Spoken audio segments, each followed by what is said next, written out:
Ikipe ya Rayon Sports yongeye guterwa ingabo mu bitugu n'abakunzi bayo bibumbiye mu muryango mugari wa Gikundiro Forever yatanze umusanzu wo gushyigikira Rayon Sports ku mukino izahuramo na Rutsiro FC. Gikundiro Forever Group yamaze gushyikiriza ikipe ya Rayon Sports amafaranga 700,000 mu rwego rwo kwifasha mu myiteguro y'umukino ifitanyemo na Rutsiro kuri uyu wa gatandatu tariki ya 8 Gicurasi 2021. Ni amafaranga bashyikirije ikipe kuri uyu wa gatanu tariki ya 7 Gicurasi 2021. Fiston Jean Damascene, Visi Perezida wa Gikundiro Forever, yatangarije H. Innocent ko babikoze mu rwego rwo gukomeza gushyigikira ikipe mu rugamba rwa shampiyona. Ati twabikoze mu rwego rwo kwishakamo ibisubizo no gukomeza gushyigikira ikipe mu rugamba rwa shampiyona, cyane cyane umukino ikipe ifitanye na Rutsiro FC. Yakomeje avuga ko kandi bakomeje kwegeranya n'ubundi bushobozi bwo gukomeza gushyigikira ikipe no ku yindi mikino iri imbere. Ati n'ubundi bushobozi buri gukusanywa, reka mbonereho n'umwanya wo gushimira abanyamuryango bagize Gikundiro Forever Fan Club uburyo baba bitangira ikipe yabo bayifasha mu bushobozi, bakomereza aho ngaho biyubakire ibyishimo bihoraho. Visi Perezida wa Gikundiro Forever Muhire Jean Paul, Perezida wa Gikundiro Forever, bari kwakira abanyamuryango bashya. Gikundiro Forever yashinzwe muri 2013 ikaba izwiho guherekeza ikipe ya Rayon Sports aho yagiye hose ndetse no mu mahanga. Yashinzwe tariki ya 12 Gashyantare 2013, ishingirwa kuri groupe ya WhatsApp y'abanyeshuri bigaga muri kaminuza ya Mudende bafite intego yo kugarura morale mu bafana ba Rayon Sports ndetse no kubagarura ku kibuga kuko icyo gihe bari batangiye gucika intege kubera ikipe yabo ititwaraga neza. Nyuma yaho nibwo haje kwiyongeramo n'abandi bantu igenda yaguka kugeza ubu ikaba igizwe n'abanyamuryango barenga 150. Niyo fan club yazanye uburyo bw'imifanire bugezweho, ari nako bakora udushya dutandukanye mu mifanire, ndetse ni nayo yazanye gahunda yo kuririmba indirimbo yubahiriza ikipe ya Rayon Sports bita Rayon niwe dukunda. Ubuyobozi bwa Gikundiro Forever Fan Club buramenyesha buri wese wifuza kuba umunyamuryango wayo ko ahawe ikaze. Ibisabwa ni ibi bikurikira kugira ngo ube umunyamuryango: kuba uri umureyo ufite nimero y'indangamureyo, kuba ukunze kubana natwe muri Gikundiro Forever, kuba witeguye gutanga umusanzu wa Association Rayon Sports ya buri kwezi utari munsi y'amafaranga 2,000.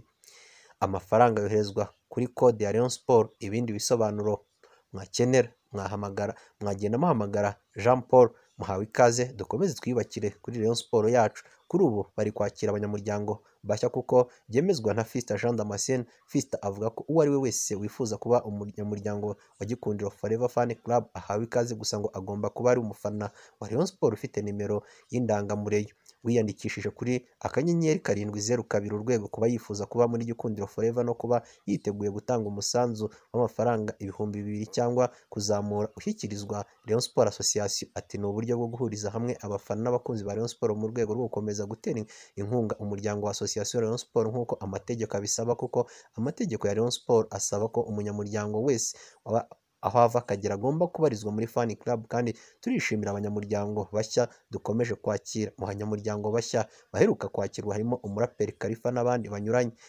Kugeza ubu ngubu ikipe ya Rayon Sports yari ari mu karere ka Rubavu aho izakina kuri Stade Umuganda n'ikipe ya Rutsiro. Ikipe ya Rutsiro iheruka kunganya umukino yari yakinniyemo na Gasogi United. Izi kipe zaje kugwa miswi zinganya ubusa ku busa.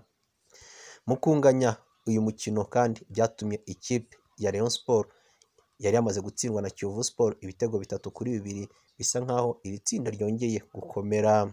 Ku mugabane w'Uburayi, Massimiliano Allegri watoje Juventus ashobora kuba umusimbura wa Mikel Arteta muri Arsenal nyuma y'uko asezerewe. Imibare yo kwirukana Mikel Arteta ku butoza bwa Arsenal ikomeje kwiyongera nyuma yo gusezererwa na Villarreal ya Unai Emery. Arsenal yari isezerewe muri kimwe cya kabiri cya UEFA Europa League na Unai Emery wanyuze muri ikipe. Byatumye ubuyobozi bw'ikipe mu Bwongereza butekereza ku kazoza k'uyu mutoza Mikel Arteta. Tariki ya 20 Ukuboza 2019 nibwo Arteta yagizwe umutoza mukuru wa Arsenal ndetse afite amasezerano agera muri 23.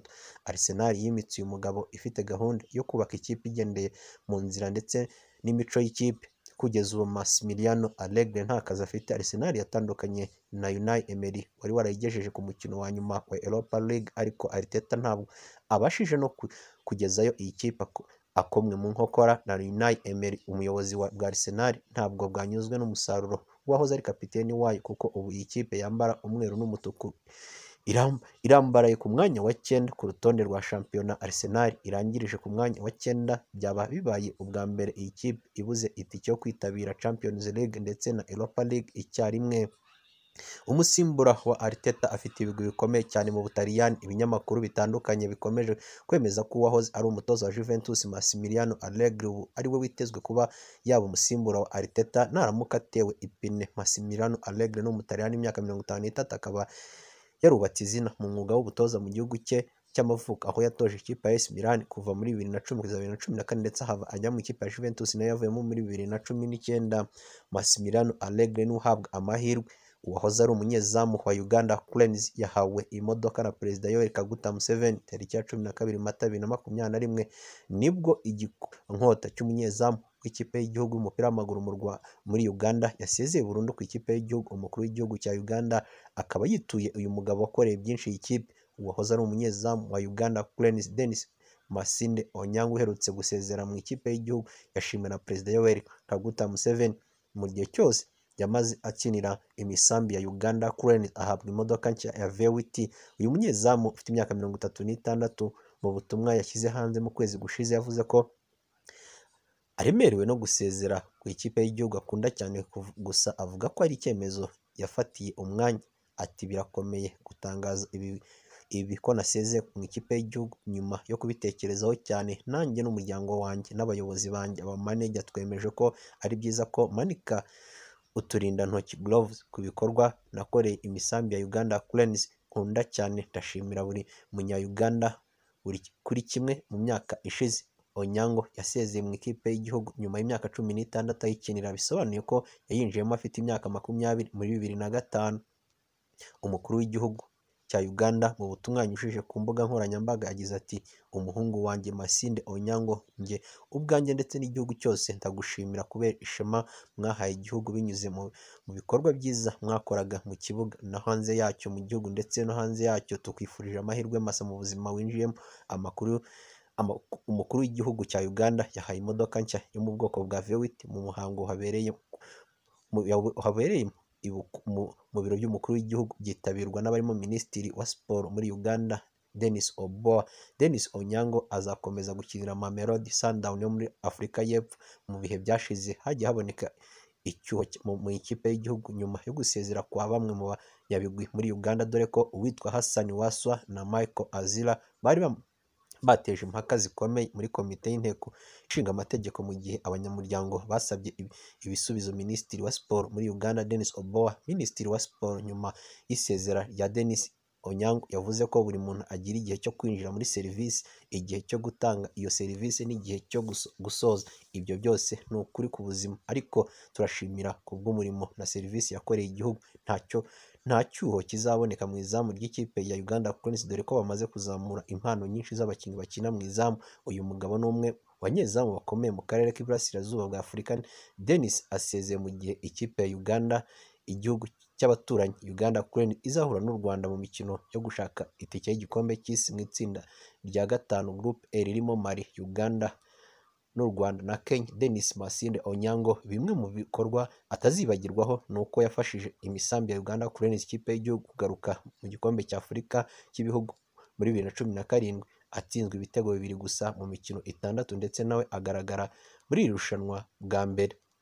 Muri uyu mwaka yahesheje igikombe cya CAF Super Cup 2017 ikipe ya Club Mamelodi Sundowns, bimuhesha kuba umukinnyi w'umwaka muri Afurika unakomoka muri Afurika, dore ko yari yayihesheje CAF Champions League muri 2016. Uyu mugabo wishimiwe cyane mu gihugu cya Afurika y'Epfo muri Mamelodi Sundowns.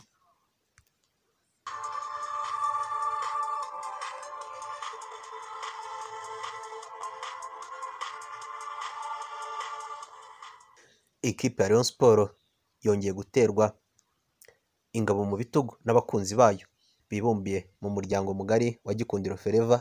Yatanze umusanzu wo gushyigikira Rayon Sport ku mukino izahuramo na Rutsiro FC.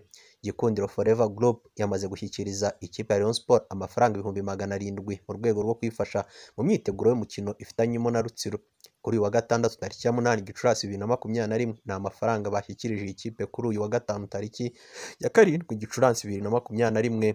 Fiston Jean Damascene visi perezida wa Gikundiro Forever yatangarije H. Innocent ko babikoze mu rwego rwo gukomeza gushyigikira ikipe mu rugamba rwa shampiyona. Ati twabikoze mu rwego rwo kwishakamo ibisubizo no gukomeza gushyigikira ikipe mu rugamba rwa shampiyona cyane cyane umukino ikipe ifitanye na Rutsiro.